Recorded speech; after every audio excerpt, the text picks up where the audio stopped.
When fans go to Minute Maid Park, Mike, what do you think people should see? I mean, it's been around for a while, but the things have been moved around. They add things and whatever.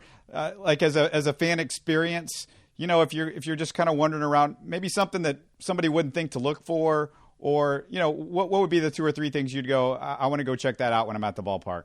I think everybody should see Union Station. It's a 1911 train station that was, repurposed and renovated to have our offices and conference center space and, a team store in there and a cafe. I mean, I think that's a very historical site that a lot of people overlook when they come to Houston and don't even realize that at one point Babe Ruth walked through there when he came through Houston and with the Yankees when they were here with the Houston Buffs, and also the Democratic political convention that was here back in, I think, 1928. So it's a very historical site.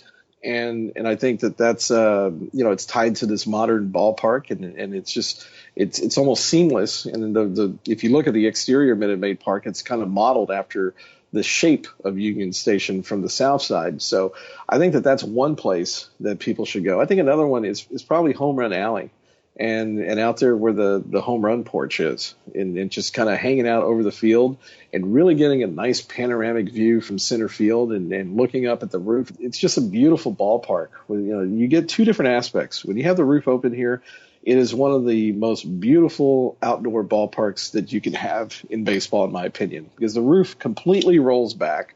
It doesn't stay over any of the ballpark at all. And it just looks fantastic. It looks great. And then when the roof is closed, there are certain times where I kind of feel almost like the days of the Astrodome a little bit, where you're indoors. And, we even use some of the same sound effects that we used to use back then at the Astrodome. So it kind of feels like that. But definitely now, the real place that people really need to check out is the center field area, because that was something – behind Towles Hill and where that was kind of a real big dead space on the concourse. But the way that's been built out and the concourse has been expanded and the viewing platforms that are there by the new Budweiser patio, and upstairs where Torchy's Tacos, and the elevator tower that's there with the graphics and the scoreboard that's on it, and the Astros logo above it that fires off, the smoke, when we win after a game. I really think that it feels like a brand new stadium in that area. It gives fans unparalleled views of the ballpark that we've never had before.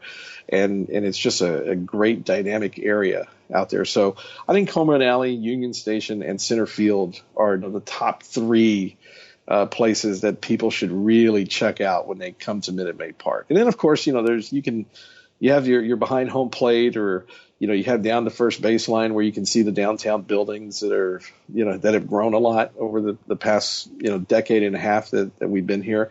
So there's some really beautiful sites there. But I think from a ballpark standpoint, I think people should really check out those other 3 areas. You're listening to Houston Sports Talk.